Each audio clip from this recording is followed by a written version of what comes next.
Welcome to the East Asia by Rhoads Murphey chapter summary podcast at the Historian's Eye. Please subscribe, and if you'd like to be notified when new episodes appear, click the bell icon. Chapter 1: East Asia, Common Ground and Regional Differences. Section 1: Introduction. The people of East Asia, the Chinese, Koreans, Vietnamese, and Japanese, share many physical and cultural similarities attributed to centuries of intermarriage and cultural exchange. They are, however, separated by regional, cultural, and linguistic differences. China, the largest geographic area and earliest to achieve a successful model of civilization, became the center for which Korea, Vietnam, and Japan adopted aspects of Chinese civilization. For example, all of East Asia adopted the Chinese system of writing. When considering regional differences in East Asia, it is important to remember that these differences are not strictly based on national boundaries. Both portions of Korea and Vietnam are at times historically part of the Chinese Empire, and China itself is the home of several diverse provinces with their own regional cultures and languages. The use of Mandarin has long been used as the official national language of China and as the standard form of the language. Boundaries and home base. Geographically, mountains and bodies of water separate the regions of East Asia from the rest of the world. China is bordered by the Himalaya and Pamir mountain ranges on the west and northwest, by the steppe desert of Mongolia to the north, and the Dakchigan Range, which encloses Manchuria, on the northeast. Korea is a peninsula separated from Manchuria by the Changbai Shan Mountains and the gorge of the Yalu River. Vietnam is surrounded by mountains, with the exception of a clear route into the country from South China. And Japan is an island separated by bodies of water from both Korea and China. The geographical area of East Asia contains the largest area of high productivity agricultural land in the world.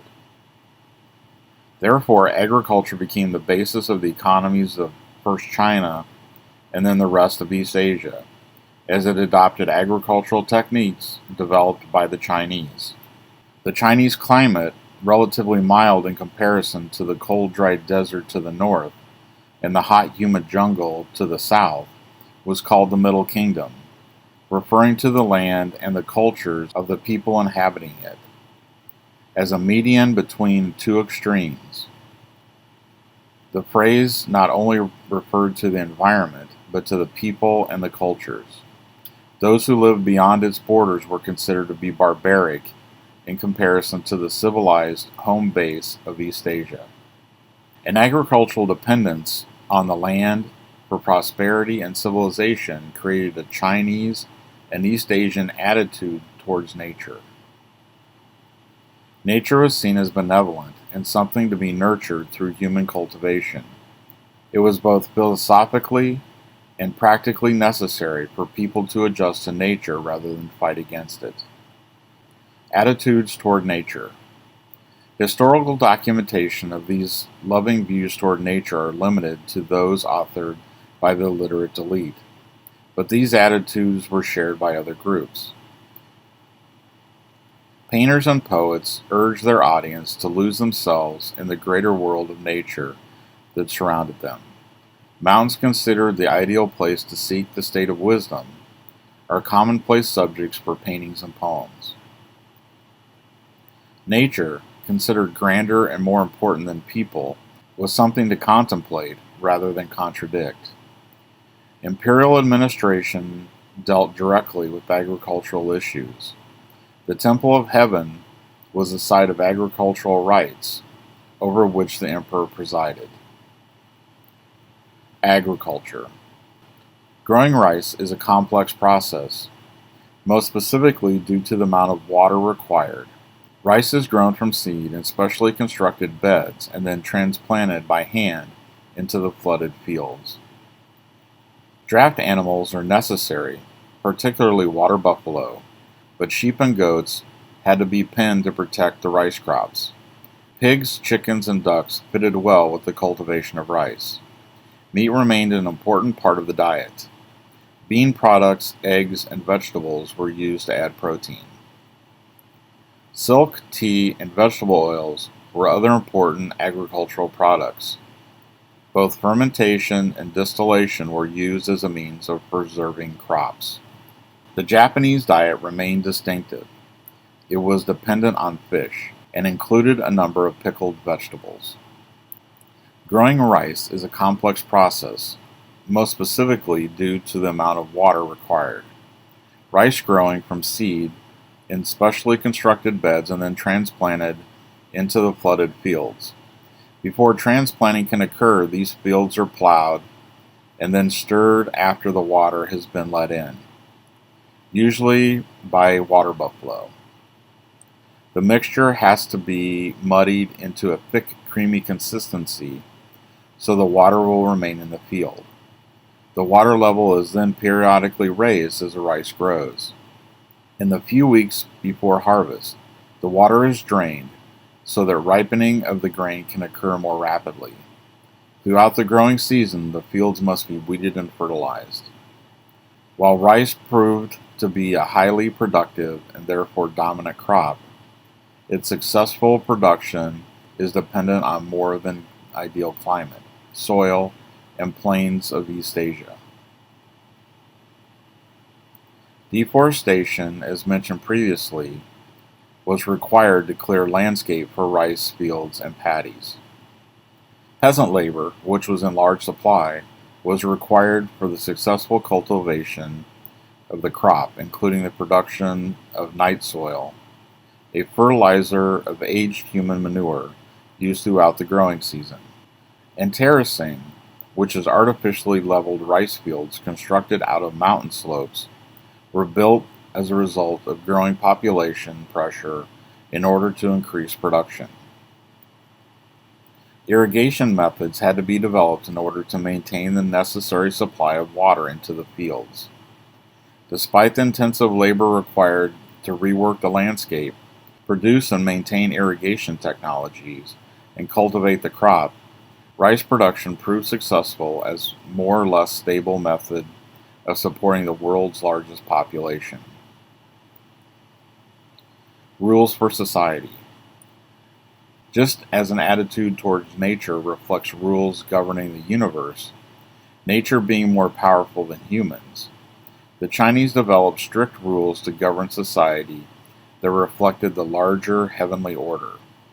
The Confucian text, the Analects, became the primary text and basis of Chinese governance. The text provides an outline for society based on hierarchical relationships, whose purpose serves to create harmony and prevent chaos, or what the Chinese call Luan.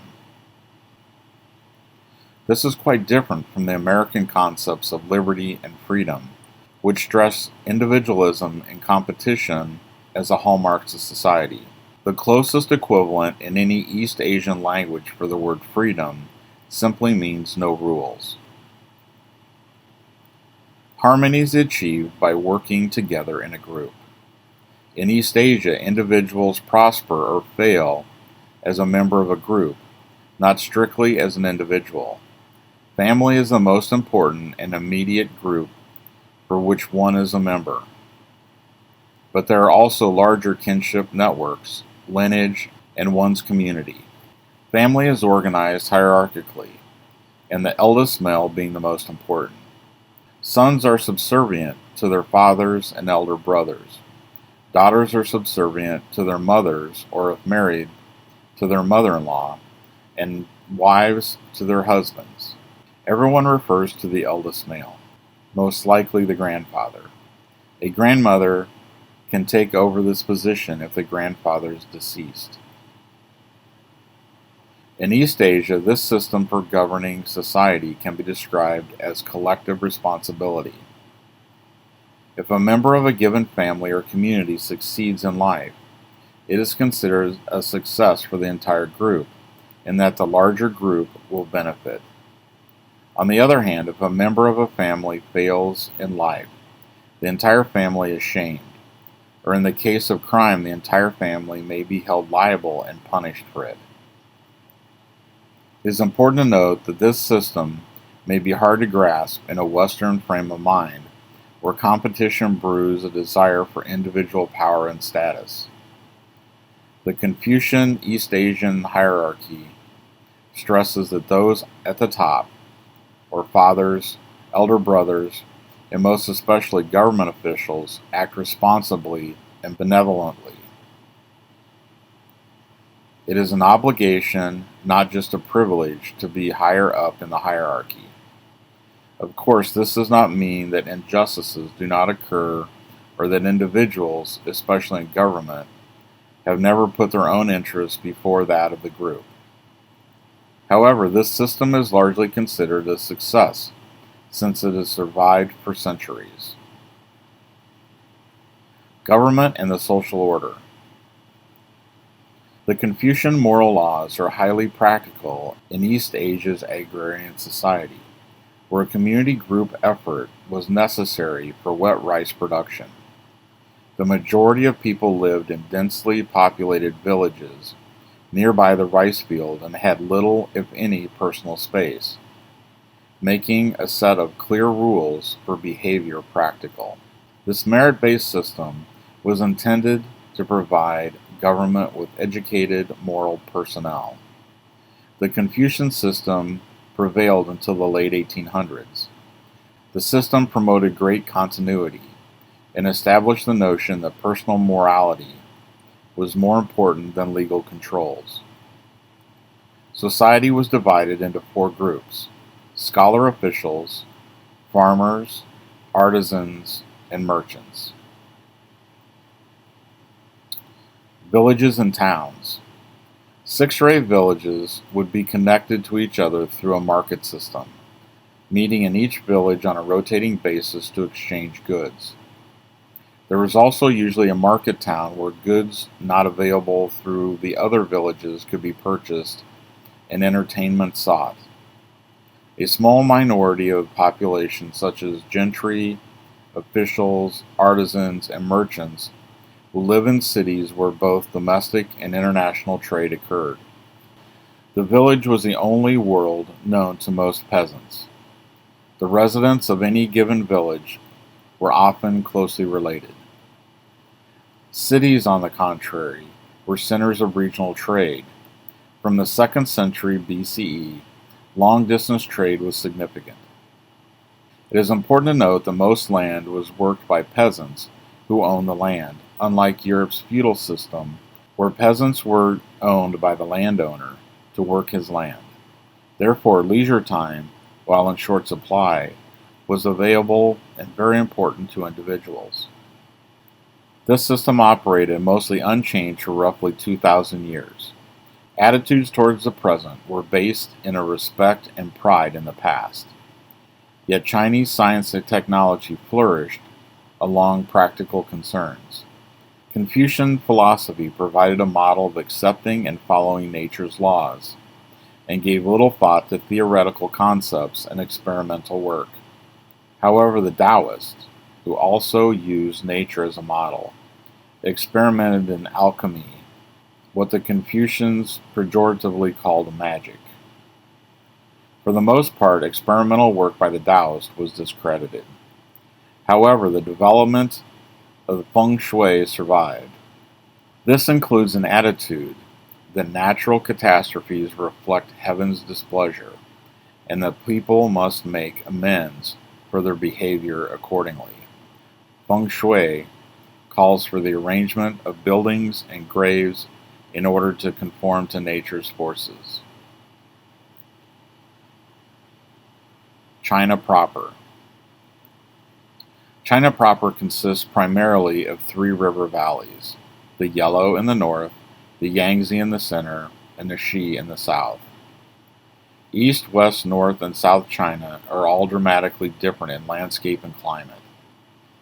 The east primarily includes broad plains, the west becomes increasingly mountainous and dry, The north is very dry and essentially treeless, and the south is warm, moist, and hilly. The Yangtze Basin is home to many of China's great cities, whose growth has been facilitated by the ease of travel within the basin. The Sichuan province is highly productive agriculturally, home to several Yangtze tributaries. The mountainous region south of the Yangtze Basin is less easily traveled, but is intensely cultivated. Climate is determined largely by the monsoon system, which dominates all of East Asia. Monsoons also dominate Vietnam, Korea, and Japan. East Asia beyond China proper. The wealth, technological advancement, and population of the Chinese Empire led to its spreading into outer areas with their own distinctive cultures. This includes Tibet, Xinjiang, Mongolia, and Manchuria, which did not rely primarily on agricultural production due to variance in landscape and climate. Tibet's population was largely made up of nomadic yak herders and Buddhist monks. Xinjiang was primarily settled by an Indo-European people, nomads, and farmers. It was an important area to both the Chinese and Turkish people because it included major trade routes. Mongolia allowed for the expansion of agriculture into the north, but created tension as Mongolian nomad warriors often raided villages. In the 12th century CE, Genghis Khan effectively organized the varying tribal entities of Mongolia and conquered China. Historically, Manchuria was settled by non-Chinese nomads and became highly important to the Chinese in the 20th century after an increase in population led to heavy immigration. Tension and conflict between China proper and the steppe margins resulted as neither the agriculturists nor the nomadic herders understood the value of the other. Japan, Korea, Vietnam, and Southeast Asia are all geographically different. For the most part, Japan, Korea, and Vietnam are primarily mountainous, though Korea's landscape includes some plains and Vietnam's landscape levels at the Mekong Delta. Southeast Asia is very diverse, including mountainous Laos, plains in Burma, Thailand, and Cambodia, and Malaysia's tropical rainforest. Relations with other areas. China and East Asia developed primarily in isolation of the rest of the world, and considered the environment beyond its borders with distaste. India, ironically, had a civilization compared to the Chinese, in that neither was very aware of the other's existence. Although through time China was influenced by the spread of Buddhism and adopted cotton cloth from India. There is also little contact south of Vietnam into Southeast Asia until the 12th century. Difficult and lengthy trade routes, combined with the Middle Kingdom's attitude that all other populations were barbarians, contributed to isolation. Connections and variations. Larger regional differences. East Asia can be considered both a physical and cultural unit, despite individual and regional differences. The spread of Chinese culture to Vietnam, Korea, and Japan, as it was pursued by the elites in each of the cultures, provides an important common ground, but in part because the majority of the population was not literate. A closer look reveals a myriad of distinct cultural differences that will be examined. The traditional system based on the moral code of Confucius stressed personal morality as the foundation of society. Historically, there have been times of unrest, and by no means does anyone always behave as they morally should. But for the most part, society strove to minimize conflict by behaving in a virtuous manner according to Confucian ethics. Called a self-regulating society, because although the state developed detailed laws and a system for handling offenses, most conflicts were settled by the informal community and family networks. In fact, government was structured as an extended family system where the emperor played the role of father to everyone. While individual members of a family were ranked according to importance within the group, the same was traditionally done with society as a whole. It was traditionally ranked into 4 separate classes: literate scholar officials at the top, followed by farmers, then artisans, and at the bottom merchants. This ranking is based on status and does not necessarily reflect one's economic standing. Merchants became quite rich and influential under later dynasties, although they remained officially disparaged.